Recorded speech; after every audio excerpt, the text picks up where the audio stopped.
On va faire des prises de parole si vous le voulez bien, si ça ne vous dérange pas. Bonjour à tous et merci d'être venus dans ces conditions un peu particulières avec la pandémie du coronavirus qui nous empêche de nous rassembler et de manifester un peu comme on voudrait le faire.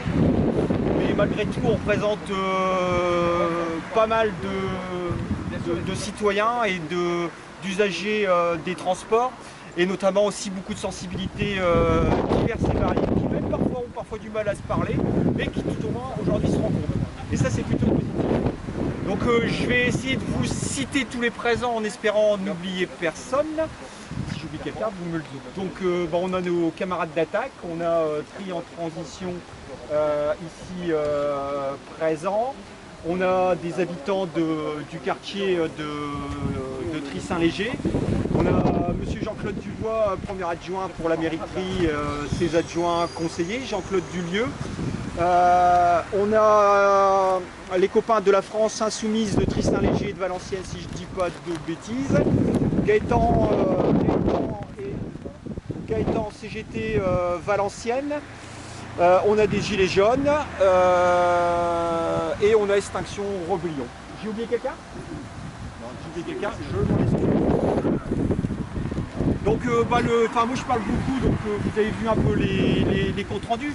Le but c'est de ce petit rendez-vous, c'est de maintenir la pression. Alors ça va être compliqué de maintenir la pression avec la pandémie et les autorisations qu'il faut pour pouvoir se rassembler, mais je pense qu'on a malgré tout des idées pour se faire, de communication. Donc on va mettre la pression et se réunir peut-être tous les mois jusqu'au... ça tombera le 25 décembre, ça peut être marrant d'ailleurs de mettre un petit sapin. Alors, je ne vais pas lancer le débat artificiel ou naturel, on le fera en palette. Mais bon, éventuellement, on pourra éventuellement mettre nos doléances auprès du président des Hauts-de-France et du directeur de la SNCF pour pouvoir remettre des trains de qualité. À savoir qu'actuellement, on n'a plus un train qui nous permet d'arriver à 8 h au matin sur l'île. Les trains du retour sont assez catastrophiques, puisqu'avant on en avait un tous les heures. Maintenant, on en a un au mieux toutes les demi-heures à partir de 16h05. Que beaucoup de trains, vous en avez vu passer un, c'est le Maubeuge, au lieu de s'arrêter, il passe. Pourtant en arrêt en gare, c'est que 3 minutes. Et la meilleure des preuves comme quoi ça fonctionne moins bien, c'est tout simplement la fréquentation du parking. Avant, ce parking il contenait 200 à 300 voitures. Vous aviez ce parking qui était plein, vous avez le deuxième qui a été créé il n'y a pas si longtemps que ça qui était plein. Et vous aviez aussi la chaussée derrière moi qui était remplie de voitures. Sans compter que les gens se plaignaient parce que les habitants du Poirier se plaignaient parce que les gens se garaient également dans le hameau du Poirier. Donc cette gare n'est plus attractive. Les projets de développement sont quand même importants, réflexion du parking, une liaison verte qui va d'ici jusque l'université en passant par les champs pour les vélos, les piétons, les trottinettes et tout ce qui permet de rouler de manière propre, plus une liaison aussi cycliste qui partait de Kérena jusque l'université. Gaëtan, si tu peux dire un mot pour les étudiants, ça serait sympa. Ouais. Pour la CGT de Valenciennes et puis les étudiants. Je vais juste redire vite fait pour que vous ayez le contexte qu'on a dit à la région. On en avait parlé au conseil d'administration de l'université de ces suppressions il y a plus d'1 an.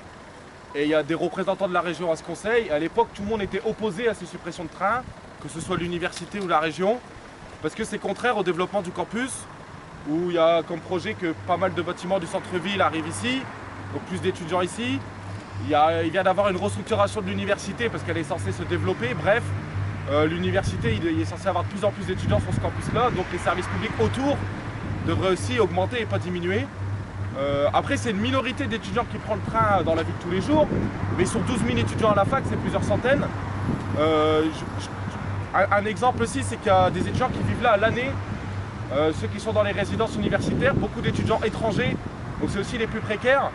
Et la suppression du premier train du matin ou du dernier train du soir, qui est là pour des raisons purement économiques et pas pour des raisons techniques, ils nous l'ont avoué, c'est pour des raisons financières, ça impacte ces étudiants-là qui pouvaient sortir à Lille plus tard pour les compétitions sportives, pour les loisirs, ou aussi pour les stages en entreprise où certains font une semaine ici et une semaine à Lille.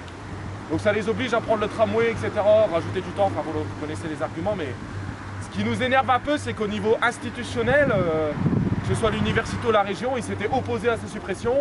Et le délégué de la région au transport nous a confirmé que l'université n'a fait aucune démarche pour ces suppressions de trains. Donc il y a un décalage entre les discours et les actes. frérot.